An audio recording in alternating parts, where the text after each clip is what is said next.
अनि परमेश्वरले चाहिँ तपाईँलाई है हरेक कुरा प्रार्थनाद्वारा दिन चाहनु भएको छ।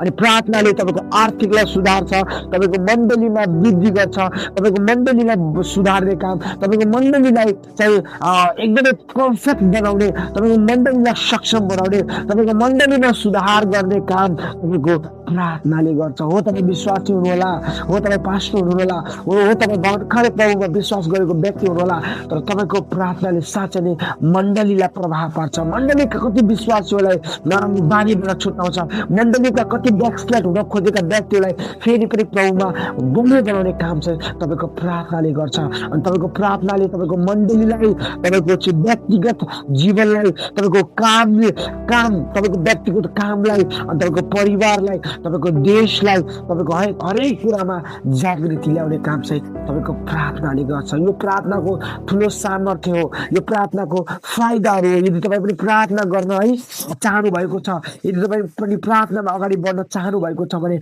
सुन्नुहोस्, यो फाइदाहरूले तपाईँलाई पर्खिराखेको छ।